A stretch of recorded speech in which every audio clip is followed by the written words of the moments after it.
Chiro Matsuna from Japan, 27 years old.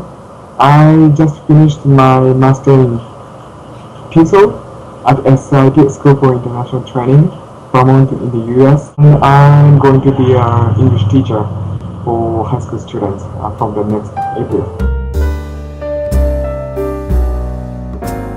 My name is Laura Salazar. I am from Argentina, but I'm living now in Costa Rica. I'm working as a volunteer at Centro Espiral Maná.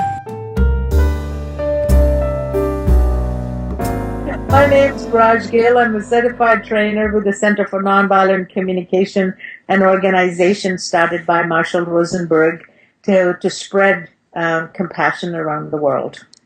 And more than being a certified trainer, I'm a practitioner of nonviolent communication, which means is that I practice what I am facilitating and teaching. Emotional literacy for me has to do with how our emotions affect the way we interpret. The first word that comes to my mind is understanding and clarifying and being aware of your feelings and your emotions. When you are able to understand what's going on with you, you're able to clarify, and maybe you're able to express that somehow. I think about understanding myself, being clear, about my own feelings and emotions and maybe reactions, and the way that can affect my interaction with other people. So being aware of what's going on inside of me.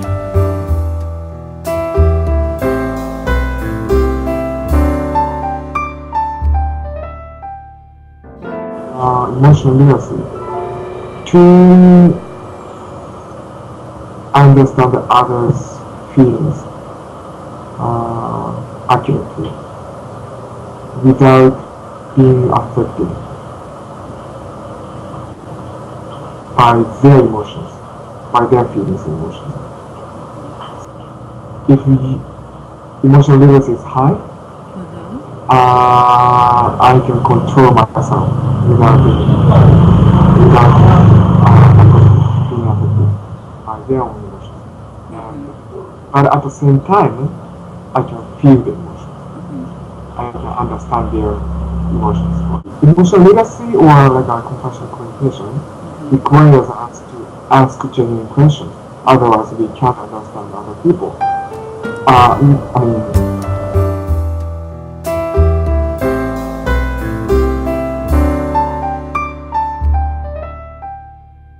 Well, emotional literacy to me means is becoming intelligent about your emotions, becoming literate and understanding what your emotions are. Emotions are not something that I can say, I'll leave them at home as I go to work. I can put them in my trunk of my car before I go into my office. They go with me wherever I go. And to start paying attention that emotions give me useful information.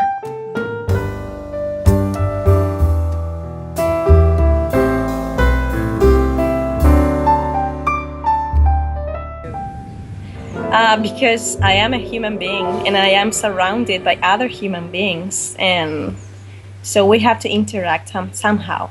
And to contribute to that interaction in a good way, I have to be aware of what's going on inside of me. What do you mean? Like, for example, in certain situations, I can react in a certain way. If I am not aware of why I am reacting that way, that doesn't contribute, can help create a community sense in a peaceful way.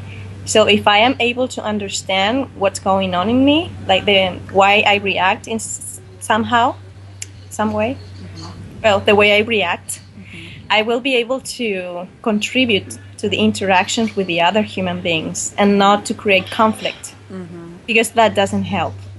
We have to share. Conflict doesn't help. No, we have to share. We have to be together.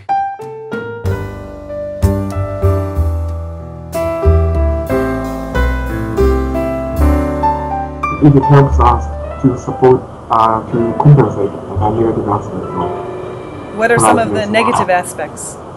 Yes, we can't say it's very compared to the kind of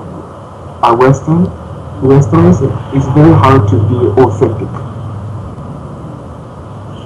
We need to follow we need to achieve conformity.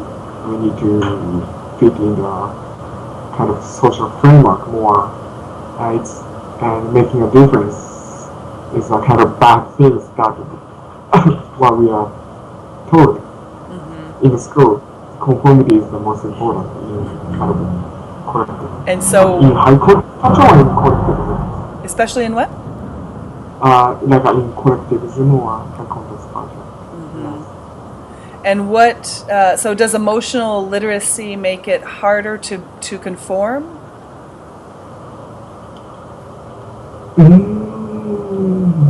No. It's tricky question actually because we try to assume and interpret, right, to achieve conformity, but it's kind of very. It seems like we achieve conformity or we are like a group, but it's not genuine group because we don't understand each other. We hide something from each other.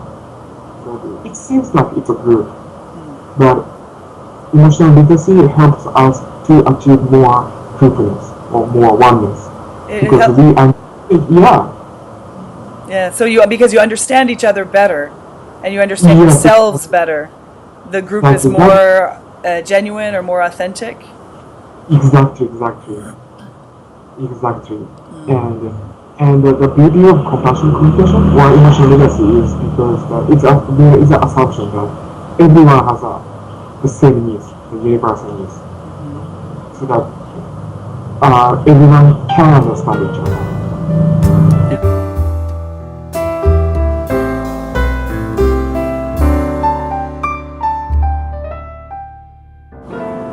Me? Yeah. I'm still practicing. But it's better. I'm getting better. How do you measure your success in emotional literacy? That's interesting question. Because it seems like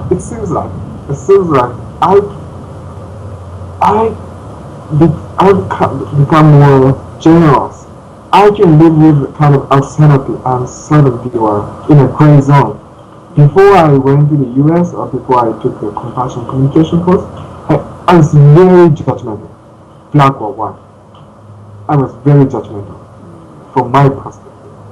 This is right, this is wrong. I think it's a kind of out of my justice or something. But it was not. It was not. So that when I came back to Japan, I realized before I said no or something, even my family, to my mother, before I said no, maybe it kind of it gives me kind of space, the time to think, rethink. Oh, wait a minute or something. Maybe instead of getting angry or something, mad or something, maybe this pose helped me to ask questions. I found that to me, that I didn't ask genuine question before I took a compassionate communication course. I always assumed what he or she needed. And what's important about asking genuine questions for you?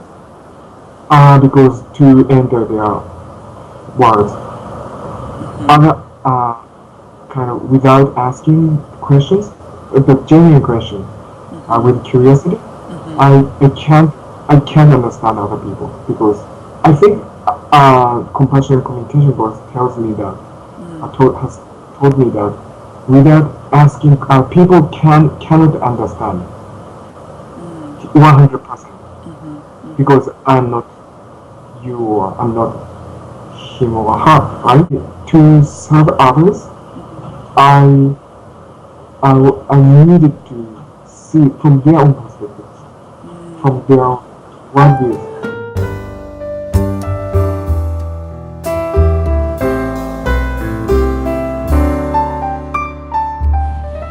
Yeah. Sometimes it's hard, but most of the time I think I am able to do that. I can understand. I feel frustrated. I feel angry. I feel sad. I feel happy. Yeah, I can name my emotions. Yeah. And somehow I know what to do with them. Like, if I feel angry, I try to understand why I'm angry and say, okay, it's okay that you feel angry, you know?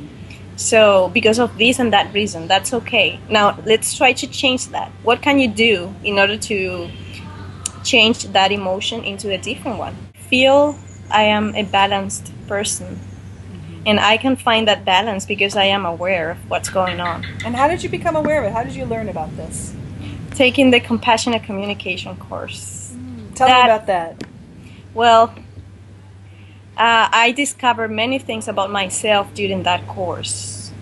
I discovered many things about my emotions and the way I took them. Because before that course, I wasn't aware that I couldn't understand my own. Before that, I couldn't understand my own emotions. I couldn't be self-empathetic. I couldn't do that. I was aware that I could do that with other people, like with my friends, my families, my students, but I couldn't do it for myself. So once I took the course and I learned that, I discovered that I could be more empathetic to other people because I am empathetic to myself. Well, now I understand that by being empathetic to myself first, I can offer more for the others. I have more to give. That is what I learned from the course. That it is important to first understand your own feelings, your own emotions, your own needs, in order to offer that to other people, to offer your empathy to other people.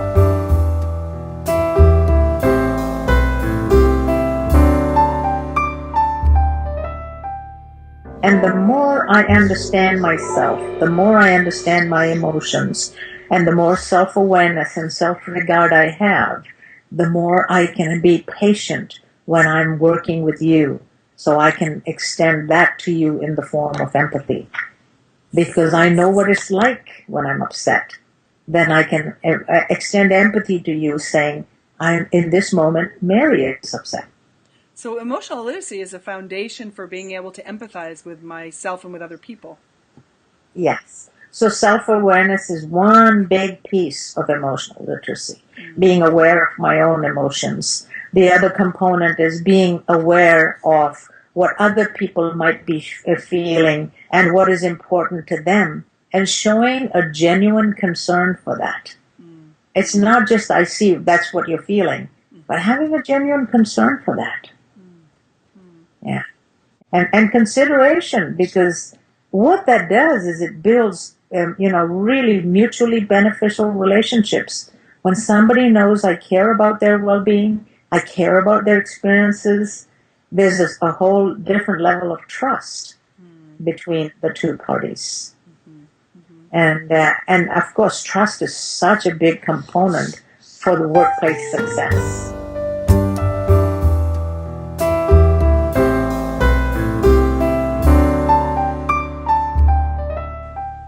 I would say that in the last 10 or 12 years, I have worked hard at becoming more aware of how much emotions play a big role in my day-to-day interactions. How have you done that? How have I done that? Is I've personally, the first thing I've done is developed a whole lot of self-awareness, self-regard, valuing that what is important to me matters. Yeah, starting with self. And I think, I've often used the analogy about remember to put your own oxygen mask first. Even when leadership is talked about, I say, as a leader, you want to make sure how you're leading your own life before you start leading others.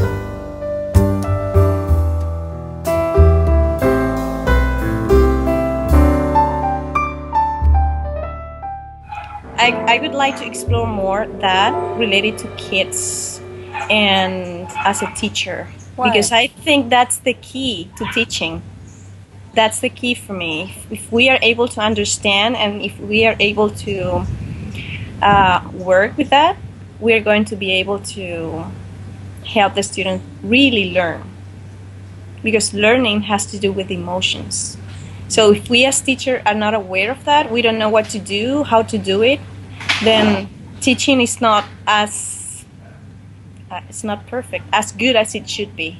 And So it's not complete. It's not complete. It's not complete. It's not